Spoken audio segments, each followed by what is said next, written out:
दोस्तों नमस्कार। दोस्तों जैसा कि आप सब जानते हैं कि कल यानी 1 जुलाई से देश में नए कानून लागू हो गए हैं। भारतीय न्याय संहिता, भारतीय नागरिक सुरक्षा संहिता और भारतीय साक्ष्य अधिनियम।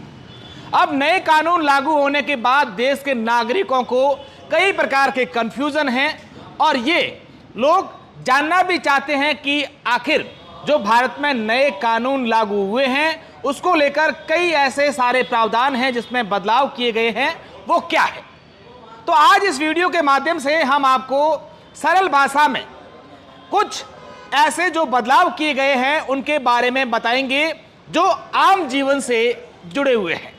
शुरुआत अगर करें तो शुरुआत इस तरीके से कर सकते हैं कि हम लोग आमतौर पर 420 का जो आंकड़ा है उससे कतराते थे।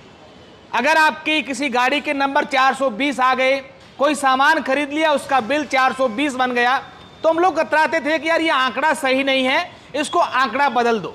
लेकिन अब इस आंकड़े से कतराने की आवश्यकता नहीं है, क्योंकि 420 के धारा के तहत जो धोखाधड़ी और इस प्रकार के मामले होते थे, अब उस धारा का नाम 318 हो गया है। वैसे हम सब लोग 101 के आंकड़े को शुभ मानते हैं। किसी भी शुभ कार्य में 101 का आंकड़ा होता है तो उसे अच्छा माना जाता है। लेकिन अब नए कानून के तहत हत्या कोई किसी की होती है तो उसके लिए धारा 101 लगेगी। अब एक एक करके मैं हमारे तमाम जो दर्शक हैं उनको इन तमाम नियमों के बारे में विस्तृत जानकारी देने जा रहा हूं, जो आम जीवन से ये तमाम जुड़ी हुई धाराएं हैं, तमाम जो प्रावधान हैं। मैं चाहूँगा कि इस वीडियो को आप लोग शेयर करें ताकि अधिक से अधिक लोगों तक ये आपके काम की जानकारी पहुंच सके। अब अगर किसी व्यक्ति ने 5,000 रुपए से कम की चोरी की है और उसे कोर्ट में पेश किया गया तो उसे गली चौराहे पर झाड़ू निकालना पड़ सकता है। कोर्ट परिसर में गली मोहल्ले में जो है उसे झाड़ू निकालना पड़ सकता है। ये भी सजा 5,000 से कम चोरी करने वाले को मिल सकती है। अब किसी भी प्रकार की FIR आप व्हाट्सएप के जरिए कर सकते हैं, ईमेल के जरिए कर सकते हैं या टेलीग्राम के जरिए अपनी समस्या संबंधित थाने को भेज के अपनी FIR दर्ज करवा सकते हैं। अगर आपकी मोबाइल की सिम चोरी हो गई, मोबाइल खो गया, तो आपको नई सिम लेने के लिए 7 दिन का इंतजार करना पड़ेगा, क्योंकि अब देश में ये नियम लग गया है कि किसी भी प्रकार की जो ये साइबर ठगी होती हैं, अलग अलग सिमें यूज़ करके, कई बार ऐसा होता है ठग सिम तो उनकी चोरी होती नहीं है, कोई क्राइम करने के बाद जो लोग हैं सिम को तोड़ के फेंक देते हैं और फिर नई सिम लेते हैं, ये भी है। दूसरा, अगर किसी व्यक्ति ने 9 से ज़्यादा सिमें ली हैं तो उस पर जो है अब जुर्माना होगा। 9 से ज़्यादा अगर सिमें किसी ने खरीद ली तो 50,000 रुपये का जुर्माना और 2 साल की सजा होगी। और अगर किसी व्यक्ति ने फर्जी सिम ले ली तो अब सीधी जेल होगी और 50 लाख रुपए का जुर्माना होगा। ये नए प्रावधान है। आपका वाहन, आपकी गाड़ी पर अगर आपने हाई सिक्योरिटी नंबर प्लेट नहीं लगाई है जो विभाग की ओर से मिलती है तो आपको 5,000 रुपए का जुर्माना देना पड़ेगा।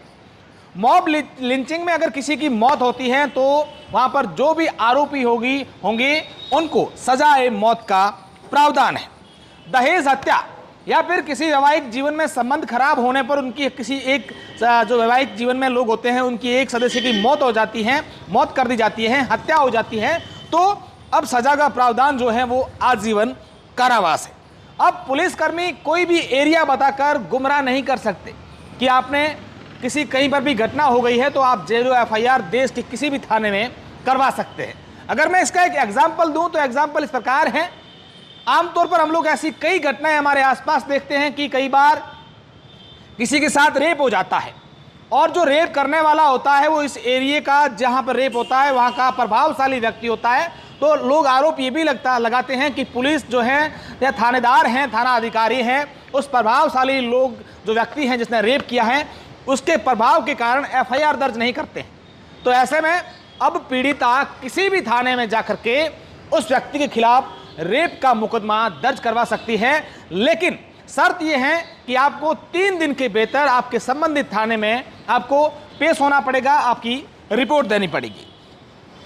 अब FR, अब कोई भी पुलिस अधिकारी अपनी मर्जी से किसी भी मामले में एफआर नहीं दे सकते। अब एफआर के लिए उनके उच्च अधिकारियों से मंजूरी लेनी पड़ेगी।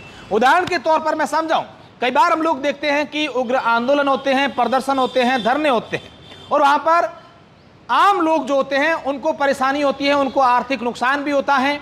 और कई बार हम लोग देखते हैं कि लोगों के जो हैं दुकानें तोड़ दी जाती हैं, जला दी जाती है, और ऐसे में इस प्रकार के उपद्रव करने वाले लोगों के खिलाफ एफआईआर यानी कि मुकदमा दर्ज होता है।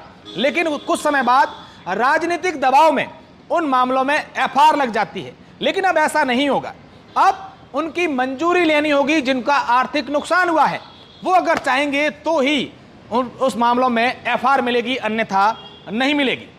अब अगला मैं आपको बताऊं कि अगर आपकी गाड़ी, आप किसी भी अपने वाहन से जा रहे हैं और आप किसी कारणवश आपकी गाड़ी से किसी का एक्सीडेंट हो गया और घायल व्यक्ति को आपने अगर अस्पताल पहुंचा दिया तो आपकी सजा कम होगी, ऐसा प्रावधान है। लेकिन उसके लिए आपके पास एविडेंस होने जरूरी है। नाबालिगों लोगों को लेकर नए कानून में यह प्रावधान है कि किसी भी नाबालिग के साथ रेप हो गया तो उसे उम्र कैद होगी या फिर फांसी की सजा भी हो सकती है। नाबालिगों के लिए यह भी प्रावधान है कि किसी भी नाबालिग का किडनैप हो गया तो उस नाबालिग के बयान अब महिला पुलिस अधिकारी ही लेगी। और तीसरी बात, वेश्यावृत्ति के लिए या अन्य किसी कारण नाबालिग की खरीद फरोख्त होती है तो उसमें भी सजा का प्रावधान है। अब उसे 14 साल की सजा होगी, लेकिन इससे पहले यह सजा का प्रावधान 10 साल का था। अब अगर आगे बात करें, किसी भी मामले को लेकर हम लोग देखते हैं कई बार पुलिस पर आरोप भी लगते हैं कि पुलिस अचानक से आती है और गिरफ्तारी करके चली जाती है। लेकिन अब ऐसा नहीं होगा। किसी भी आरोपी को गिरफ्तार करना है तो उससे पहले पुलिस को उसके परिजनों को सूचना देनी होगी कि हम इस मामले में उसको गिरफ्तार करने के लिए आ रहे हैं। अब बिना सूचना के गिरफ्तारी नहीं होगी। अब पुलिस के पास यह भी विवेक है। पहले हम लोग देखते थे कि कई मामलों में कोर्ट की अनुमति के बाद बड़े मामलों में ही अपराधियों के हाथों में हथकड़ी लगती थी। लेकिन अब पुलिस अधिकारी किसी भी मामले में अपने विवेक से आरोपी के हाथों में हथकड़ी लगा करके समाज में ये संदेश दे सकती हैं कि अगर किसी प्रकार का अपराध किया है तो आपके हाथों में हथकड़ी होगी। अब अगर किसी प्रकार का मामला आपने दर्ज करवाया है तो पुलिस को यह आपको बताना पड़ेगा कि उस मामले में पुलिस ने 90 दिन तक क्या क्या किया है। इस पूरे मामले को लेकर आपको जानकारी पुलिस को देनी पड़ेगी। एक और इस नए नियम में यह भी है कि हम लोग देखते हैं कि आमतौर पर कई बार दो गुटों में आपसी झगड़ा हो जाता है, दो भाइयों में झगड़ा हो जाता है, दो दोस्तों में झगड़ा हो जाता है, और कई बार सर पर चोट लग जाती है और उसमें सामान्य मारपीट की धारा लगती है। लेकिन अब अगर किसी भी विवाद में किसी के सर पर चोट लगी तो उस मामले में चोट मारने वाले को 10 साल की सजा होगी।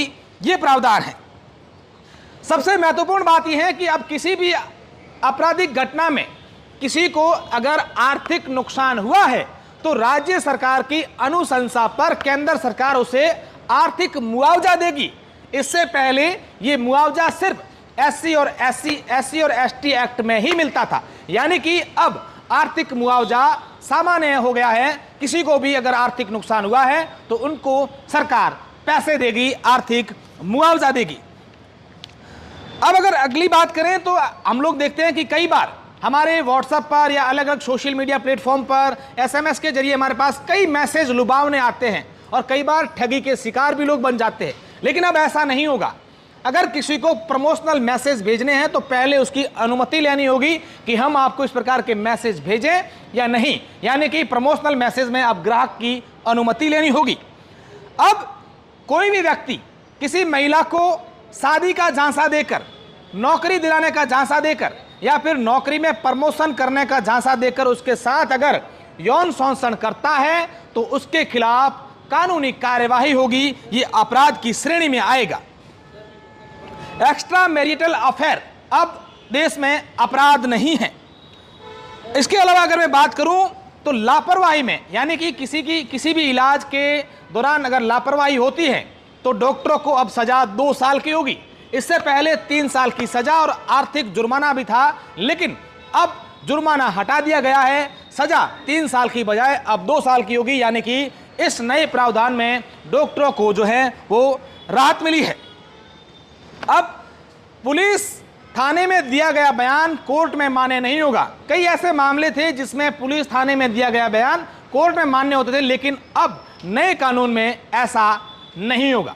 तो ये मोटा मोटी भारत में जो कल से 1 जुलाई से नए कानून लागू हुए हैं, उसके तहत आम जन से जुड़े कई सारी बातें जो हमने आप तक पहुंचाई है, और इस वीडियो को शेयर करके ये बातें, ये जानकारी आप अपने मित्रों, अपने परिवार के सदस्यों तक भी पहुंचा सकते हैं। ये वीडियो पसंद आया है तो हमारे चैनल को सब्सक्राइब जरूर कीजिएगा।